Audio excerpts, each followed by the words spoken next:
Hello, and welcome to Dyslexia Devoted, the podcast dedicated to building awareness, understanding, and strategies to help those with dyslexia. I'm your host, Lisa Parnello, dyslexia therapist and founder of Parnello Education Services. Join me as we dive into today's episode of Dyslexia Devoted. Hello, friends, and welcome to another episode. Have you seen a child struggling with school this year and wondered if it would be better to hold them back and repeat a grade instead of moving on? Welcome to episode 44 of Dyslexia Devoted, and today we're talking about factors to consider when possibly retaining a child, which is the proper term for holding them back a grade in school. So, in case you hadn't noticed already, my voice sounds absolutely terrible. This week, I contemplated not even posting a new episode because, quite honestly, I got very sick with COVID. I definitely spent some time in a hospital. Thank goodness for modern medicine and IV treatments. I'm feeling a million times better, even if my voice does not sound like it. And I thought about not recording this week, but I am honestly sequestered to my bedroom, not really allowed to go anywhere, so what else am I going to do? And I already had a topic planned for this week, and a parent asked me a question asking about retaining a child possibly, so I decided to go ahead and record it anyway, so please forgive any breathiness or any windedness that you might hear in between sentences. I will edit out the best I can. But it is what it is this week. I'm feeling much better, but boy, COVID is no joke. I avoided it for 3 straight years, which is more than almost every other human I know, aside from my mother, who's managed to not be sick, which is why I'm stuck in my bedroom, so that I don't also get her sick. But boy, has it been a whopper of a week. I am on the mend and decided to stick to the regularly scheduled episode that I had planned for this week. Okay, so the question about retaining a child came up last week from a parent of a student who's in a really unique learning situation, and it was really great timing because this topic was already on my content calendar for the podcast. So as always, send me your questions. I absolutely love getting emails. In fact, the other day, I had only just barely gotten out of the hospital and I got a very friendly, kind message from one of my episodes. So thank you, Isa. Your message actually was the greatest thing after I felt pretty crummy that morning when I woke up to see your email with such kind words. So thank you, Isa. So I am going to go ahead and start with my general rule, which is that holding a child back a grade rarely makes them do any better. Why? If the strategy didn't work the first time, it's not magically going to work doing it again. A lot of times when you retain a child, they get put back in the same or similar classroom doing the same or similar activities that didn't work the first time around. Doing the same thing and expecting a different outcome is not logical. Often there's a huge emotional toll on the child when they see their friends moving on and they get left behind. There's feelings of inadequacy. The kids don't really stay friends when they get held back because recess times are different. They lose those interactions in class that really connect them together. And then all of this leads to additional anxiety surrounding school and feeling like a failure. They already feel like they're working really hard and that it's still just not enough when they get held back a grade. So a lot of times my recommendation is no, don't hold them back a grade. Now, I do want to point out there are times that it can work. So for this episode, let's talk about some times where it can be beneficial to hold a child back a grade, and then also the questions that you need to consider before doing so. So with all of that said about the reasons it usually doesn't work, I'm going to lay out the reasons why it could work, because sometimes it does. It's not that it never works. There are definitely certain circumstances where retaining a child and holding them back a grade can help. One instance is if a child is really immature. I've seen this where the kiddo doesn't get along with anyone in their class because they're just a lot more babyish than their peers are. They don't really get the more mature jokes their classmates are making, and they have a really hard time making friends and connecting, and they genuinely like to connect with kids younger than them because that's just where their maturity is at. And sometimes these are the kids that also lack the awareness to even realize that they're being held back a grade because they don't quite understand grades and things like that anyway. So sometimes if a kid is like that and their maturity really has them already as an outlier in their class, sometimes it really is better to keep them with a younger group of kids. Another time I've seen it work is in multi-age classrooms. Oftentimes kids in multi-age classrooms don't even think about what grade they're in. They know that they're all mixed up and all the activities are differentiated by their skill more than their grade level anyway. And this removes a lot of the social pressure and feeling like they got left behind. So this is especially helpful if it's in a school full of multi-age classrooms where it's not just one grade that's multi-age, but maybe several grades in a row that are multiple ages, because then it's normal for some of the kids to move up a grade and some of them not. and some to stay in the same class and be in it again next year. And so a lot of times that can make it a much smoother transition if you do retain a child, because they know that it's normal for only some of the kids to move up and other kids stay right where they are. So that can be really helpful and remove a lot of that social pressure that happens when a student doesn't get moved up. Another time where it can be less traumatic for a child to be retained a grade is if they change schools. There's a lot less social pressure because the other classmates have no idea what grade they should have been in. So unless the student says something or the student has an emotional response to knowing they've been held back, it's not as big of a deal because they aren't losing friendships. They aren't making it where the other kids tease them because they didn't get to move up a grade. Because as much as we wish teasing didn't happen, it definitely does in all grades. And sometimes it's also more subtle and accidental teasing, because 6-year-olds just say exactly what's on their mind and say, hey, weren't you in so-and-so's class last year? Shouldn't you be in this other class? And they're not really doing it to be mean. They just are really observant and will point things out without thinking about social consequences. So if you're changing schools, that can take away a lot of the things that can kind of accidentally happen as social consequences if a child is held back a grade. Now, if a child's changing schools, sometimes that academic setting might be completely different. And for example, some schools around here don't teach phonics. And so if you were to change to another school that has really great phonics instruction in 2nd grade and your child's supposed to be going into 3rd grade, maybe going back and redoing 2nd grade and getting the phonics instruction they never got could be extremely beneficial before moving on to 3rd grade. And as the things get harder and harder as the students get older, those really core foundational reading skills are pretty essential.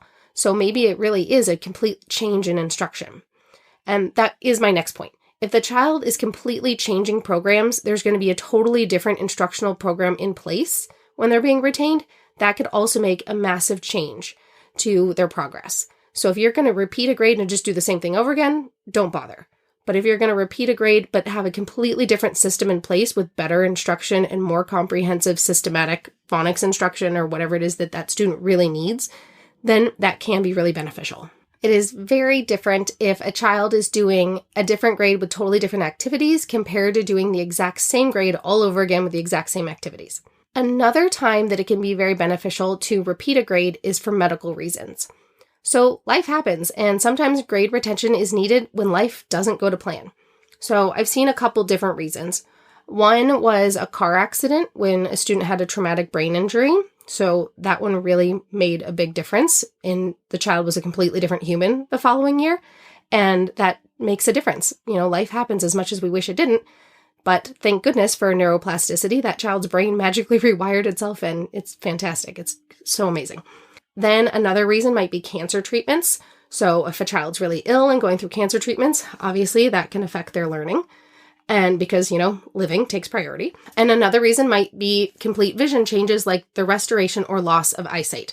That might significantly change the student's life. And so those might be other reasons that you might consider retaining a child a grade, because it doesn't fall under the normal circumstances of what affects why that child did or didn't learn. These are things completely outside of school that life does affect a child's learning. So if you are considering retaining a child and holding them back a grade, there are definitely some questions that you should ask before doing so.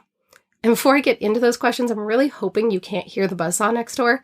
My neighbor became a pretty fantastic woodworker over the course of the pandemic when we couldn't go anywhere. And sometimes he does this for many, many hours. So I'm just going to keep recording and cross my fingers it doesn't come across too bad on the recording.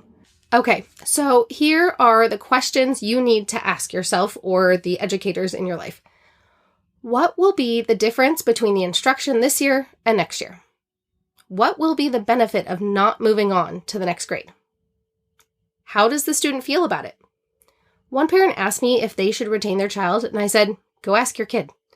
Because that really is a major determining factor. If the student is completely resistant to the idea, next year will be a nightmare because they will be bitter and angry. I'm not kidding. I've seen it happen. It's not pretty. Your mood can make a big difference in how you perform in life. So if you're bitter and angry, not a lot of information goes in. So asking the student how they feel about it is a massive factor in the decision. Will they feel better if the school day doesn't feel as hard as if they move on? Will they be excited or will they be upset? So make sure you ask them because their input matters. Even if they're a small child, it really does matter. A lot of times I say, adults, you are the decision makers. It doesn't matter how they feel if their learning takes precedent. This is one of the situations where I've seen the kid's mood really have a drastic effect on the effectiveness or non-effectiveness of a child being retained. Then also ask, is there an alternative that you could do instead of retaining the child? Is there an intensive summer program they can do either at the school or with a tutor? Is there a tutor that you can set up for next year? Or maybe that summer tutor continues working with them into next year? Is there some additional support the school can provide next year instead of retaining them? So, for example, last summer I saw a couple kids 5 days a week, and that made a massive difference in how much progress we made when we did that much work over the summer. Doing such intensive summer work, we were able to make dramatic progress, so the next school year wasn't nearly as bad as it possibly could have been. And then the last really important question is, what are the possible repercussions of this? What are the differences in friendships? What are the differences in schedules? Because sometimes kids are in a different schedule than their siblings. If they're in different grade levels, they get to school at different times and that kind of thing. Will that mess with your guys' schedule if you have to change things up a bit? Will the student be upset if they're repeating some of the same activities over again that they did last year? So really think about, what are the main goals? What is the purpose of holding them back? And is holding them back going to meet that purpose? Are they really going to make more progress than they did before? What is going to change in order to make that progress? Because if the strategies they learned the first time didn't work, they're probably not going to work the next time.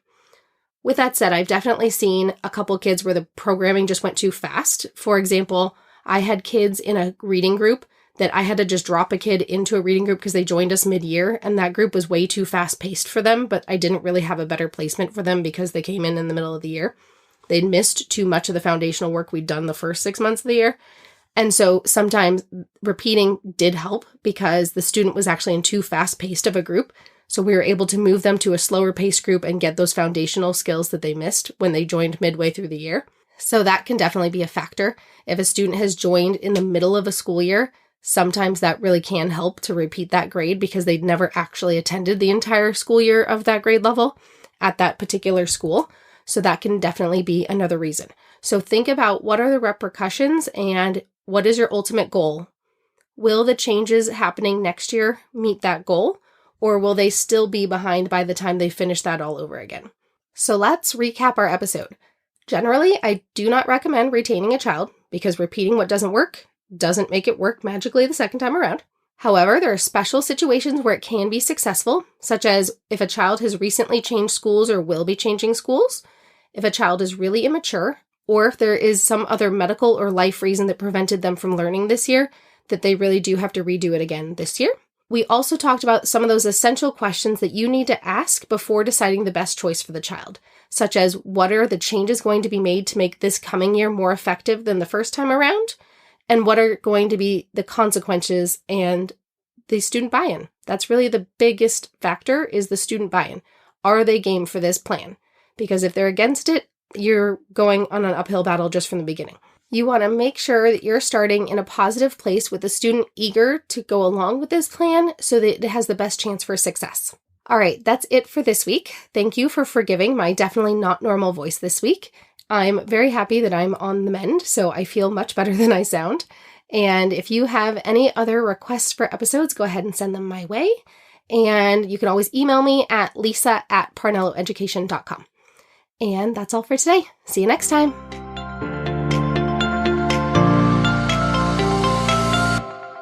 Thanks for tuning in to today's episode. If you want to learn even more about dyslexia, check out parnelloeducation.com/courses. See you next time.